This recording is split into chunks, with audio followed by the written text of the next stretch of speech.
una estrella que no seguía las leyes del firmamento. 3 tronos abandonados en tierras lejanas, y un secreto escrito en el cielo que solo los ojos del corazón podían descifrar. Esta es la historia de los hombres que lo arriesgaron todo por encontrar a Dios. El mundo antiguo guardaba sus secretos en las estrellas. Mucho antes de que Roma extendiera su dominio sobre las naciones, los sabios de Oriente ya escrutaban el firmamento nocturno buscando mensajes cifrados en la danza de los astros. En Persia, en Arabia, en las tierras donde el sol nace cada mañana, existían hombres que dedicaban su vida entera a descifrar el lenguaje celestial. Estos sabios, llamados magos en su lengua, no eran hechiceros ni brujos como podríamos imaginar hoy. Eran los científicos de su época, los consejeros de emperadores, los guardianes de conocimientos transmitidos durante generaciones. Y entre todos ellos, una profecía circulaba con especial reverencia. Algún día, una luz nueva aparecería en el cielo, anunciando el nacimiento de un rey universal. Cuando aquella estrella finalmente surgió, brillando con un fulgor que desafiaba toda explicación natural, 3 de estos sabios supieron que el momento había llegado.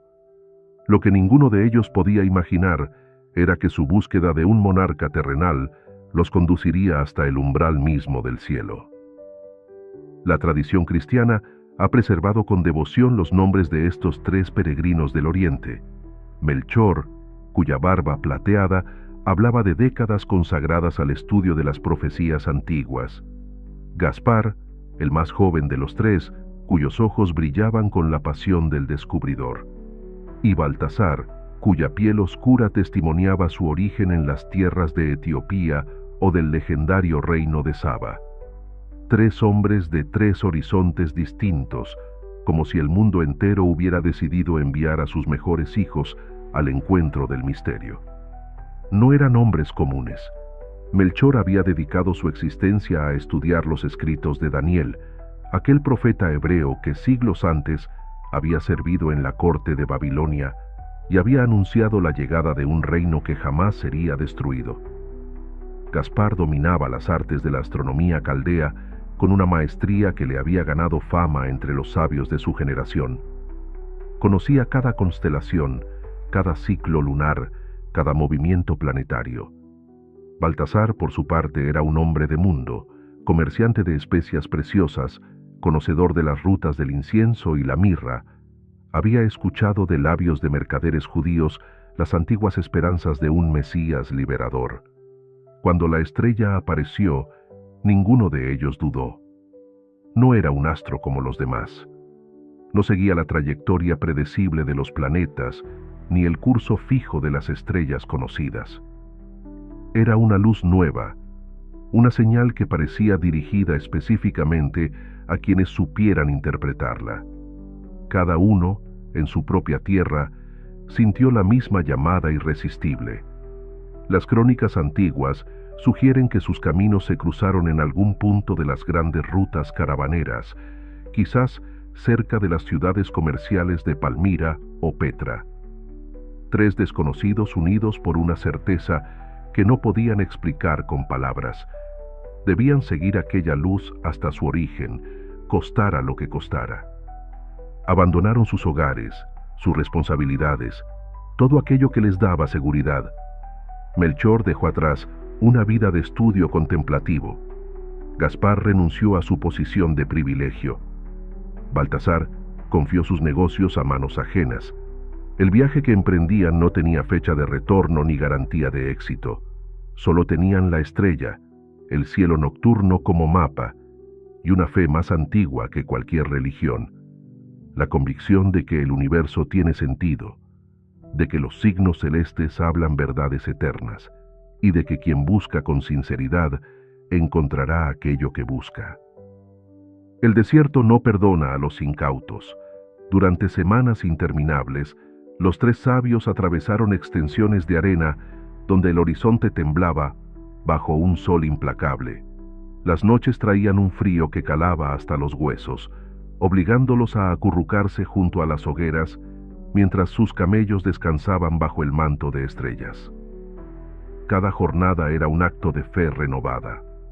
La estrella aparecía al anochecer, brillando con esa luz singular que ninguno de ellos había visto jamás, y desaparecía con el alba, dejándolos avanzar de memoria por senderos apenas marcados en la arena. Hubo tormentas que borraron el camino. Hubo pozos secos donde esperaban encontrar agua. Hubo noches en que la duda susurraba al oído de cada uno. ¿Y si nos hemos equivocado? San Agustín, reflexionando sobre este viaje siglos después, observó algo extraordinario. Dios había preparado a estos hombres paganos para reconocer al Mesías antes que muchos del propio pueblo elegido. Su fe no provenía de la Torá ni de los profetas de Israel, sino de una búsqueda sincera de la verdad inscrita en la creación misma. Los magos encarnaban aquella sentencia que el apóstol Pablo escribiría más tarde, que las cosas invisibles de Dios se hacen visibles a través de lo creado. Ellos habían leído en el libro del firmamento lo que otros no supieron leer en el libro de las Escrituras, y por esa lectura fiel del cosmos fueron recompensados con la visión del Creador mismo. Cuando finalmente divisaron las murallas de Jerusalén, los tres sabios debieron sentir que su viaje llegaba a su fin. La ciudad santa, el corazón del pueblo que esperaba al Mesías, era sin duda el lugar donde encontrarían al rey recién nacido. Con la ingenuidad de quienes vienen de lejos, entraron en la ciudad preguntando abiertamente: ¿dónde está el rey de los judíos que acaba de nacer? Hemos visto su estrella en Oriente y venimos a adorarlo. La pregunta cayó como una piedra en aguas tranquilas, propagando ondas de inquietud por toda la ciudad. Herodes el Grande, aquel tirano envejecido que había asesinado a sus propios hijos por miedo a perder el trono, escuchó la noticia con el corazón helado de terror. El rey convocó a los sumos sacerdotes y escribas del pueblo. Si alguien sabía dónde debía nacer el Mesías, eran ellos, los guardianes de las Escrituras sagradas. La respuesta surgió de los antiguos rollos del profeta Miqueas. Y tú, Belén de Judá, de ninguna manera eres la menor entre los principales de Judá, porque de ti saldrá un jefe que pastoreará a mi pueblo Israel. Belén, una aldea insignificante a apenas 2 horas de camino. Los magos habían cruzado desiertos y montañas, habían arriesgado sus vidas durante meses, y ahora la palabra de Dios confirmaba lo que la estrella les había prometido. Herodes los despidió con palabras dulces envenenadas de malicia, que buscaran al niño y le informaran de su paradero para que él también pudiera adorarlo. Los sabios asintieron cortésmente y partieron hacia Belén. Y entonces, como premio a su perseverancia, la estrella reapareció en el cielo nocturno, guiándolos con renovado esplendor, hasta detenerse sobre una casa humilde donde los esperaba el encuentro que cambiaría sus vidas para siempre. Nada en toda su sabiduría los había preparado para lo que encontraron al cruzar el umbral de aquella vivienda sencilla. Donde esperaban hallar cortesanos y guardias, solo había silencio. Donde imaginaban sedas y tapices dignos de un heredero real, solo encontraron paredes de piedra encalada y el aroma humilde del pan recién horneado. Una joven madre de ojos profundos los miraba con serena sorpresa, sosteniendo en sus brazos a un niño que dormía ajeno a la conmoción que su nacimiento había provocado en los confines del mundo. José, el carpintero, se adelantó protector, pero algo en el rostro de aquellos visitantes extranjeros lo detuvo. No venían a causar daño, venían a arrodillarse. Melchor fue el primero en caer de rodillas. Sus huesos ancianos protestaron contra el suelo duro, pero él no sintió dolor alguno. Toda una vida estudiando profecías, toda una existencia descifrando oráculos y presagios, culminaba en este instante de claridad absoluta. El niño abrió los ojos, y el viejo sabio persa sintió que aquella mirada infantil contenía la eternidad entera. Gaspar y Baltasar lo siguieron, postrándose con la reverencia que solo se debe a los dioses. Pero esto era diferente a cualquier adoración que hubieran ofrecido antes. No se inclinaban ante una estatua de oro ni ante un emperador sentado en un trono de marfil. Se postraban ante la fragilidad de un bebé, ante la vulnerabilidad de Dios hecho carne. Entonces presentaron sus ofrendas, cada una cargada de un significado que quizás ellos mismos no comprendían del todo.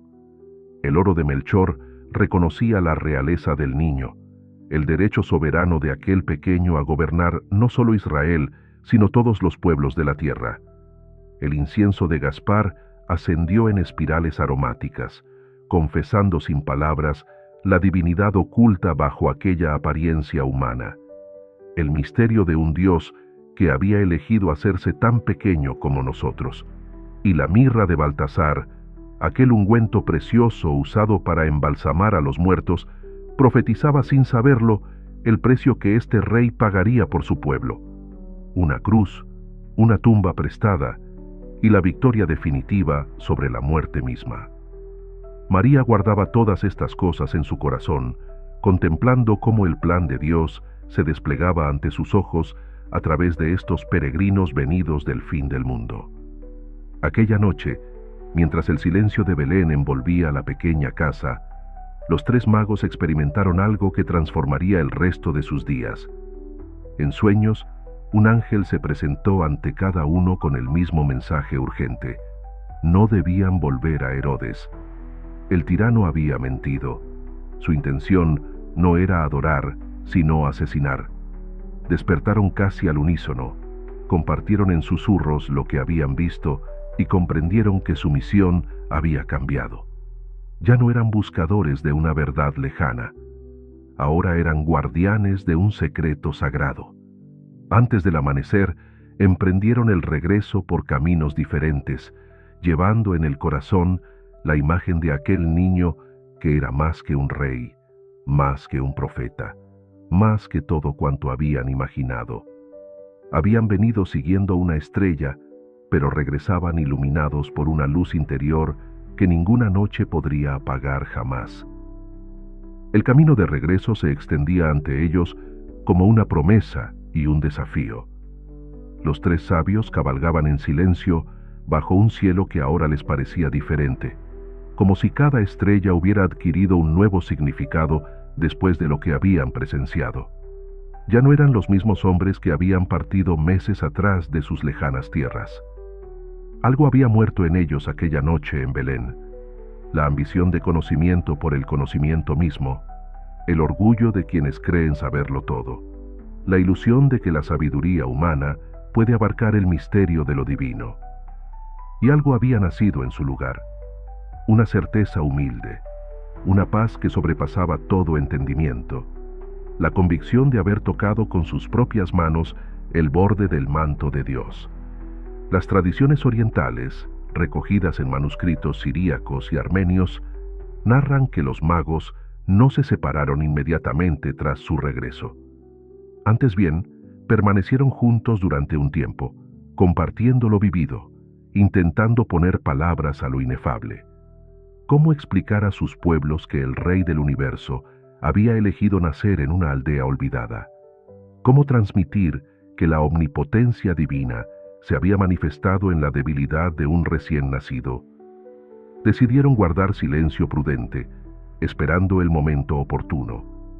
Pero el encuentro con el niño había encendido en ellos una llama que no podían ocultar. Según estas mismas tradiciones, cuando décadas más tarde el apóstol Tomás llegó a Persia, llevando la noticia de la muerte y resurrección de aquel niño que ellos habían adorado, los magos, ya ancianos, lo recibieron con lágrimas de gozo. El círculo se cerraba. Habían visto al rey en su cuna y ahora conocían su victoria sobre la tumba. La Iglesia antigua veneró profundamente a estos tres testigos privilegiados.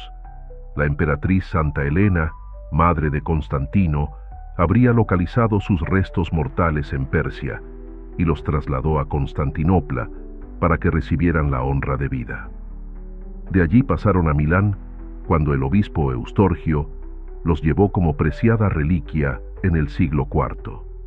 Finalmente, en el año 1164, el emperador Federico Barbarroja los entregó al arzobispo de Colonia, donde reposan hasta hoy en un relicario de extraordinaria belleza.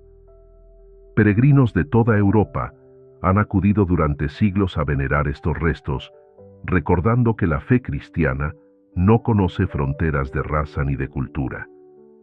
Los magos fueron extranjeros que se convirtieron en los primeros adoradores del Verbo encarnado, paganos que reconocieron al verdadero Dios antes que muchos de los que tenían las Escrituras en sus manos. El verdadero milagro de su historia no reside en la estrella prodigiosa ni en los tesoros que ofrecieron. Reside en el acto de adoración que realizaron ante lo que parecía insignificante. Cualquier observador sensato habría concluido que se habían equivocado de dirección. Un Mesías debía nacer entre púrpuras y aclamaciones, no entre el heno y el olor de los animales. Un rey de reyes merecía palacios de mármol, no una casa de artesanos pobres. Pero Melchor, Gaspar y Baltasar vieron con los ojos del alma lo que permanecía oculto a la mirada carnal. Se postraron no a pesar de la pobreza del pesebre, sino precisamente porque comprendieron que sólo un Dios verdadero podría humillarse de tal manera. En ese gesto de adoración radical, estos sabios del Oriente inauguraron el camino que millones seguirían después. El camino de quienes buscan a Dios, no en el poder y la gloria mundana, sino en la humildad y el amor que se entrega sin reservas. El legado de los Reyes Magos se extiende mucho más allá de aquella noche santa en Belén.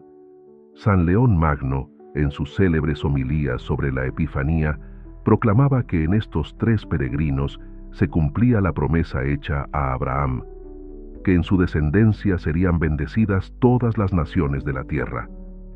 Los magos no representaban solamente a tres reinos lejanos, encarnaban la vocación universal de la humanidad entera a reconocer a su Creador. Fueron las primicias de una cosecha inmensa que habría de incluir a pueblos de toda lengua, tribu y nación. En ellos, los gentiles del mundo entero encontraron su imagen reflejada, extranjeros que se convirtieron en hijos, buscadores que hallaron la fuente, peregrinos que llegaron al hogar definitivo. La Iglesia celebra cada 6 de enero la solemnidad de la Epifanía, palabra griega que significa manifestación. En esta fiesta no solo recordamos la llegada de los magos, sino que contemplamos el misterio de un Dios que se revela a quienes lo buscan con corazón sincero. Las liturgias orientales cantan con especial solemnidad este día, recordando que la luz de Cristo brilló primero para los pastores de Israel y enseguida para los sabios de las naciones. En España y en toda Hispanoamérica, la cabalgata de Reyes recrea cada año la entrada triunfal de Melchor, Gaspar y Baltasar, manteniendo viva en la memoria de los pueblos la historia de aquellos que abandonaron todo por seguir una estrella. Los niños aguardan sus regalos como eco de los dones que los magos presentaron al niño Dios, perpetuando una tradición que hunde sus raíces en los primeros siglos del cristianismo. Pero el mensaje más profundo de los Reyes Magos trasciende las celebraciones exteriores. Su viaje se ha convertido en arquetipo del itinerario espiritual de toda alma que busca a Dios. Como ellos, cada ser humano recibe señales interiores que lo invitan a emprender la búsqueda de lo eterno. Como ellos, debemos estar dispuestos a abandonar seguridades y certezas para adentrarnos en territorios desconocidos. Como ellos, encontraremos a Dios no donde nuestra razón lo esperaba, sino donde su amor decidió manifestarse. El Salmo 72 profetizaba: los reyes de Tarsis y las islas le ofrecerán tributo, los reyes de Saba y de Arabia le traerán regalos, todos los reyes se postrarán ante él, le servirán todas las naciones. Esta profecía comenzó a cumplirse en Belén y continúa cumpliéndose cada vez que un corazón humilde reconoce en Jesucristo al Señor del universo.